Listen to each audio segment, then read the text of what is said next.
Hello student. आज के lecture में हम लोग बात करने वाले हैं कि प्रिंसिपल ऑफ कंजर्वेशन जो है ना, वो बताता है कि एनर्जी कंजर्व होती है। तो how to prove it, energy conserve कैसे होगी, ये हम इसका थ्योरेटिकल कॉन्सेप्ट देखेंगे कि किस तरीके से आप बता सकते हो कि एनर्जी कंजर्व होती है। तो आज के लेक्चर में हम लोग क्या देखने वाले हैं, theoretical verification of kinetic energy और पोटेंशियल एनर्जी कांस्टेंट होता है for a freely falling body. तो फ्रीली फॉलिंग बॉडी में ये एनर्जी कंजर्व होती है, इसका थ्योरेटिकल वेरिफिकेशन हम लोग देखने वाले हैं आज के लेक्चर में। तो कैसे देखेंगे, तो सपोज कर लेते हैं कि हमारे पास एक बॉडी है, ये बॉडी का मास m है और ये फ्री फॉल हो रहा है, यानी कि इनिशियल वेलोसिटी ज़ीरो है। कौन सी वेलोसिटी ज़ीरो है? इनिशियल वेलोसिटी ज़ीरो है। क्यों ज़ीरो है? क्योंकि ये बॉडी फ्री फॉल हो रहा है।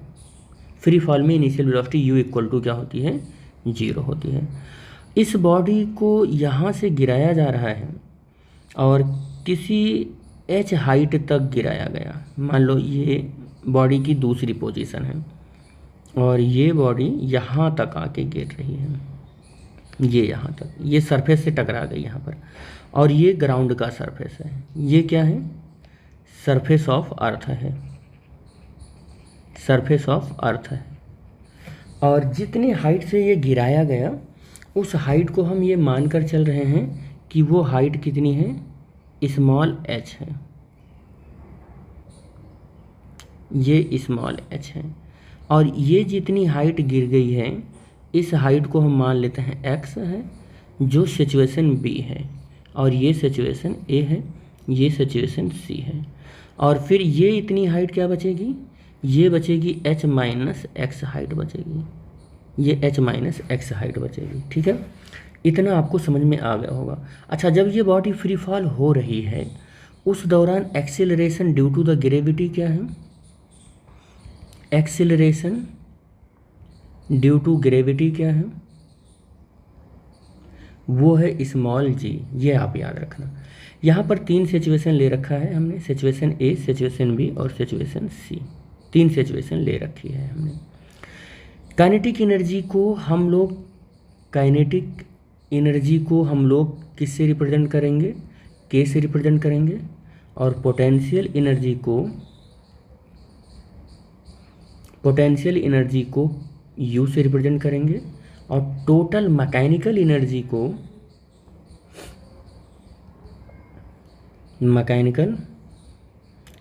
को हम लोग कैपिटल ए से रिप्रेजेंट करेंगे। इतनी सारी हमारी बातें हैं। टोटल मैकेनिकल एनर्जी क्या होता है ये सबको पता है, it is the sum of the kinetic and potential energy होता है। ठीक है, अब हमारी जो बॉडी है जो गिर रही है, वो सपोज कर लेते हैं कि इस सिचुएशन पर जिस स्पीड से गिर रही है, यहाँ पर v स्पीड हो गई। इनिशियल वेलोसिटी तो फ्री फॉल हो रहा है तो जीरो है, इनिशियल वेलोसिटी क्या है इसका? जीरो है। या मैं अभी इस कॉन्सेप्ट को इंट्रोड्यूस ना करूँ, जैसे जैसे हमारा स्टेप बढ़ेगा उस टाइम पर इंट्रोड्यूस करता हूँ। तो हम यहाँ पर 3 पॉइंट लेते हैं। तो सबसे पहले हम क्या लेते हैं, देख लेते हैं प्रूवमेंट में। ये प्रूवमेंट हमारा अब चलने लगा, और प्रूवमेंट में हम क्या लेते हैं? Potential energy eight A point of the body के पास पोटेंशियल एनर्जी देखें कितना है। तो पोटेंशियल एनर्जी देखना है हमको, तो potential energy at point A, तो U A is equal to कितना हो जाएगा? U A is equal to कितना हो जाएगा? देखो, एम और जी और पूरी की पूरी हाइट पोटेंशियल एनर्जी में कन्वर्ट है अभी, तो U A is equal to कितना हो जाएगा? एम जी एच हो जाएगा। अभी देखिए काइनेटिक एनर्जी कितना हो जाएगा? काइनेटिक एनर्जी कितना हो जाएगा? तो काइनेटिक एनर्जी देख लो आप, काइनेटिक काइनेटिक एनर्जी देखो कितना हो जाएगा, kinetic energy of the body at point A. तो पॉइंट ए पर काइनेटिक एनर्जी अगर आप देखें तो K is equal to half M और वी, या मैं ऐसा कहूँ कि एम यू ए स्क्वायर। और यहाँ पर जो इनिशियल वेलोसिटी है वो आपकी इनिशियल वेलोसिटी ए पॉइंट पर जीरो है।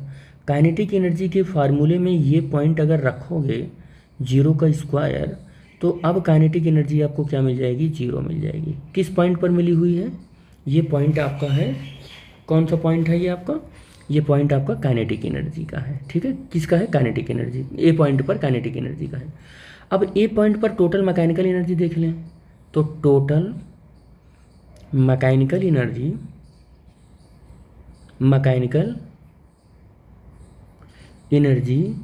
At point, total mechanical energy at point A of the ball के पास कितना ए पॉइंट पर मैकेनिकल एनर्जी है। तो mechanical energy A is equal to ये क्या होता है, it is the sum of the kinetic energy and potential energy. तो ए पॉइंट का काइनेटिक टोटल मैकेनिकल एनर्जी, के पॉइंट का काइनेटिक एनर्जी, और सॉरी ए पॉइंट का काइनेटिक एनर्जी, ए पॉइंट का पोटेंशियल एनर्जी। अब ए पॉइंट की जो टोटल मैकेनिकल एनर्जी है ये इक्वल हो जाएगा के पॉइंट की, सॉरी ए पॉइंट की काइनेटिक एनर्जी जीरो है, ए पॉइंट का टोटल पोटेंशियल एनर्जी mgh है। अब ए पॉइंट पर टोटल मैकेनिकल एनर्जी किसके इक्वल आ गया, mgh के इक्वल आ गया। किसके इक्वल आ गया, mgh के इक्वल हो गया। ये क्वेश्चन नंबर फर्स्ट हो गया। क्या हो गया, ये इक्वेशन नंबर फर्स्ट हो गया। अब हम आगे बढ़ते हैं और आगे देखो क्या करेंगे कि अब हमारे पास क्या हो जाएगा, फिर से बॉल फ्री फॉल हो रहा है, तो व्हेन बॉल या बॉडी विल मूव डाउनवर्ड, अगर ये डाउनवर्ड जा रहा है तो we can see every situation at point B point पर देखें। व्हेन, अगर जब बॉल बी पॉइंट पर जाएगा डाउनवर्ड डायरेक्शन में, तो हम हर एक सिचुएशन बी पॉइंट पर देखें। तो बी पॉइंट पर it have some velocity at B point some velocity, या it have some velocity of the body, let this velocity is V. अब अगर वी हो गया तो अब जरा देख लो कि काइनेटिक एनर्जी कितनी होगी। तो काइनेटिक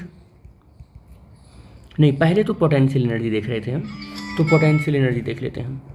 तो potential energy at B of the body के पास देखते हैं कि कितना होता है पोटेंशियल एनर्जी। तो U V is equal to कितना हो जाएगा, एम जी, और पोटेंशियल एनर्जी ज़रा देखो कितना होगा। ये पोटेंशियल एनर्जी यही है, इतनी ही बचेगी इसके पास पोटेंशियल एनर्जी, क्योंकि इतनी तो अब काइनेटिक में कन्वर्ट हो गई है, इतना काइनेटिक में कन्वर्ट हो चुका है। पोटेंशियल एनर्जी केवल इतना ही बचेगा, तो अब आप क्या कर सकते हो, क्या कर सकते हो, देखो इतना पोटेंशियल एनर्जी बचा है, तो वो potential energy h minus x का होगा। क्या होगा, h माइनस एक्स का होगा, ये बचा है। ठीक है, यानी कि U V is equal to M G small h minus M G और x। ठीक है, अब इसी सिचुएशन में आप क्या देख लो, इसी सिचुएशन में आप काइनेटिक एनर्जी भी देख लो। Kinetic energy at B of the body में काइनेटिक एनर्जी भी देख लो आप। तो काइनेटिक एनर्जी जब आप देखोगे, काइनेटिक एनर्जी जब आप देखोगे तो कितना हो जाएगा, जी काइनेटिक एनर्जी देखोगे तो kinetic energy K E is equal to half M V और वी स्क्वायर हो जाएगा। बी पॉइंट की वेलोसिटी। अब बी पॉइंट की वेलोसिटी कैसे कैलकुलेट करोगे? तो आप थर्ड इक्वेशन ऑफ मोशन आपको पता होगा, थर्ड इक्वेशन ऑफ मोशन पता होगा आपको। थर्ड इक्वेशन ऑफ मोशन कितना होता है? V B square is equal to U A square minus 2as। और अब यहाँ V square is equal to U A zero है, इनिशियल वेलोसिटी जीरो है, प्लस 2a की जगह पर g हो जाएगा क्योंकि ये बॉडी फ्री फॉल हो रहा है अंडर द ग्रेविटी, तो acceleration due to the gravity small g होगा। और वी देखो यहाँ पर जो काइनेटिक एनर्जी है ना, वो कितनी कन्वर्ट हो चुकी है, काइनेटिक एनर्जी में कितना कन्वर्ट हो चुका है? तो काइनेटिक एनर्जी में जो कन्वर्जन है वो इतनी हाइट हो चुकी है, एक्स हाइट काइनेटिक एनर्जी में कन्वर्जन हो चुका है, और एच माइनस एक्स हाइट अभी भी पोटेंशियल एनर्जी के रेफरेंस में बचा हुआ है, इतनी हाइट बची हुई है। तो काइनेटिक एनर्जी के लिए जो हाइट है वो कितना है? एक्स है। तो V square is equal to कितना हो जाएगा? ये हो जाएगा 2gx हो जाएगा। अब आप काइनेटिक एनर्जी का जो बी पॉइंट पर कैलकुलेशन कर रहे थे कि हाफ एम और वी स्क्वायर, वो वैल्यू आप रख सकते हैं। वो वैल्यू आप रखेंगे तो वो उसकी जगह पर वी स्क्वायर की जगह पर 2gx रखेंगे, और 2 से 2 कैंसिल हो जाएगा, और kinetic energy at point B कितना आ जाएगा? mgx आ जाएगा।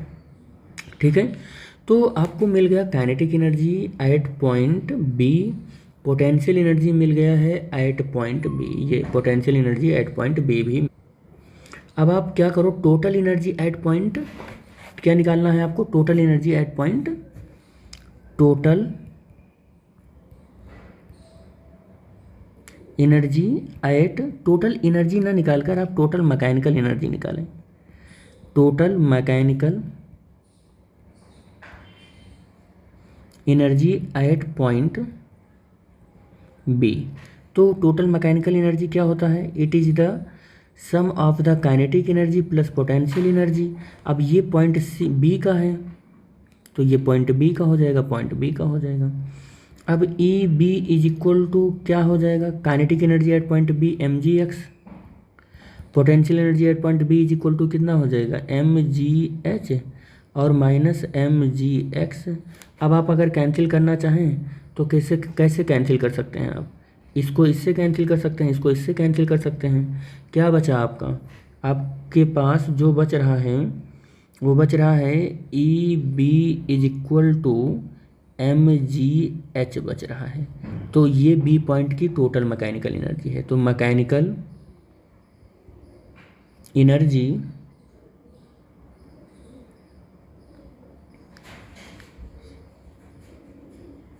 Eight point, total mechanical energy at point B of the body, ये बॉडी के पास।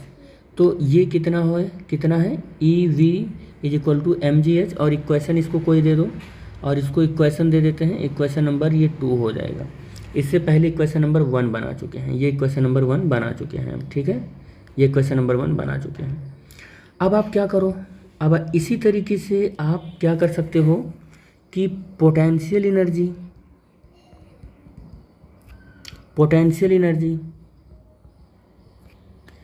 एट पॉइंट सी देखो आप, तो potential energy at point C देखोगे तो कितना हो जाएगा? U C is equal to M G, और एच कितना हो जाएगा? देखो अब अगर इस पॉइंट पर देखोगे, यहाँ पर सी पॉइंट पर, तो हाइट कितना हो गया है? जीरो अप हो गया है। हाइट जीरो हो गया है तो पोटेंशियल एनर्जी भी जीरो हो जाएगा, क्योंकि potential energy is the function of height, यानी कि mgh होता है, और h जीरो हो गया है तो ये पूरी वैल्यू जीरो हो गई है। और टोटल हाइट जो है वो काइनेटिक एनर्जी के टर्म में कन्वर्ट हो चुका है अब टोटल हाइट। तो टोटल हाइट के लिए तो काइनेटिक एनर्जी कैलकुलेट करेंगे, और हाइट बची ही नहीं तो जीरो हाइट के लिए पोटेंशियल एनर्जी कैलकुलेट करेंगे। तो अब हमारा क्या हो जाएगा, यहाँ पर देखें, हाइट हमारी बची ही नहीं, तो potential energy at point C zero हो गया, potential energy at point C zero हो गया। इसी तरीके से हम लोग kinetic energy at point C निकालेंगे ऑफ द बॉडी। अब हम देखें तो काइनेटिक एनर्जी सी पॉइंट पर हाफ एम और वी सी स्क्वायर, ये क्या है, velocity of the body at point C. अब ये कैलकुलेट करना है तो फिर कैसे कैलकुलेट करोगे, तो थर्ड इक्वेशन ऑफ मोशन है आपके पास। थर्ड इक्वेशन ऑफ मोशन क्या है, V C square is equal to U A square और प्लस 2g h हो जाएगा, और वी सी स्क्वायर है, यू ए 0 स्क्वायर है प्लस 2g, और पूरी की पूरी हाइट पोटेंशियल में काइनेटिक में बदल चुकी है तो पूरी हाइट के लिए h ले लेंगे, तो V C square is equal to 2g h हो जाएगा। तो अब काइनेटिक एनर्जी का क्या बन जाएगा फार्मूला, हाफ m, और वी सी की जगह पर क्या रखोगे, अब वी सी की जगह पर क्या रखोगे, वी सी की जगह पर 2g h रखोगे आप, अब 2 से 2 कैंसिल हो जाएगा, के सी इज इक्वल टू कितना हो जाएगा, mgh हो जाएगा, कितना हो जाएगा, mgh हो जाएगा। अब अगर इतनी बातें हो गई तो हम लोग total mechanical energy at point C निकाल सकते हैं। तो क्या कैलकुलेट कर सकते हैं, total mechanical energy at point C निकालें, तो it is the sum of the kinetic energy and potential energy at point C, at point C, at point C. तो ये E C is equal to कितना हो जाएगा, kinetic energy की value mgh है, potential energy की value 0 है, तो ई सी इज इक्वल टू कितना आया, mgh आया। This is the total mechanical energy, ये क्या है, total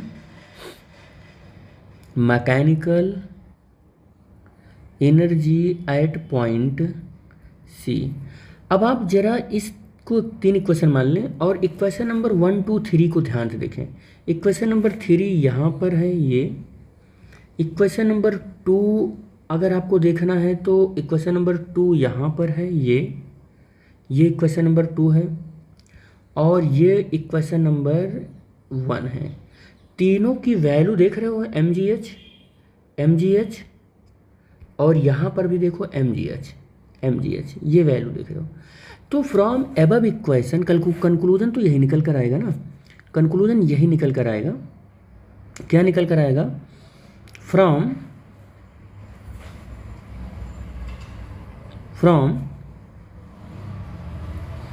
above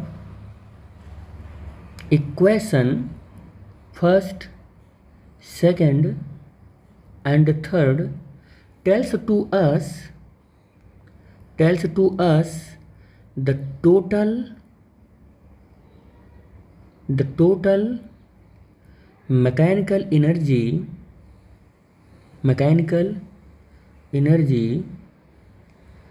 of free falling body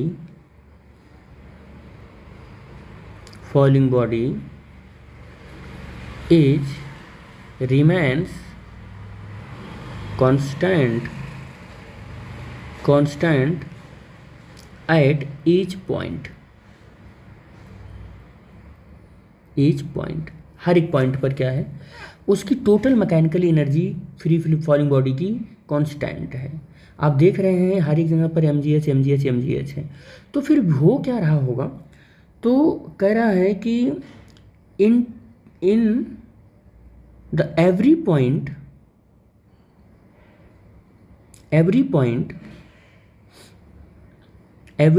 हर एक पॉइंट में हुआ क्या, फिर हुआ क्या, the interchange of kinetic energy, potential energy into the form of kinetic energy. यही तो हुआ, हर एक पॉइंट पर इंटरचेंज हुआ काइनेटिक एनर्जी पोटेंशियल एनर्जी के, यानी कि काइनेटिक एनर्जी बढ़ रही है जब फ्रीली फॉलिंग बॉडी हो रही है तो, और पोटेंशियल एनर्जी उस टाइम पर घट रही है, लेकिन इनका सम, काइनेटिक एनर्जी और पोटेंशियल एनर्जी का सम हमेशा कांस्टेंट है। समझ गई बात अब। इसी तरीके से कोई भी बॉडी जब ऊपर की ओर जाती है, अपवर्ड मोशन करता है, अपवर्ड मोशन में, तो पोटेंशियल एनर्जी कंटिन्यूअसली इंक्रीज हो रही होती है और काइनेटिक एनर्जी कंटिन्यूसली डिक्रीज हो रही होती है, कंटिन्यूसली डिक्रीज हो रही होती है। यहाँ भी क्या हो रहा है, interchange of kinetic energy into the form of potential energy हो रहा है। लेकिन हर हाल में टोटल एनर्जी यानी कि sum of kinetic energy and potential energy हर हाल में कांस्टेंट ही होगा। क्या होगा? कांस्टेंट ही होगा। तो अब यहाँ पर एक चीज़ पता चल गया आपको कंक्लूजन में कि टोटल एनर्जी कांस्टेंट होगी। अगर चेंज होगा तो काइनेटिक एनर्जी का चेंज होगा, चेंज होगा तो काइनेटिक एनर्जी का चेंज होगा, या फिर पोटेंशियल एनर्जी का चेंज होगा। लेकिन काइनेटिक पोटेंशियल में चेंज होगा और पोटेंशियल काइनेटिक में चेंज होगा। फिर भी दोनों को सम करोगे तो टोटल एनर्जी हर हाल में कांस्टेंट ही मिलने वाला है आपको। ठीक है।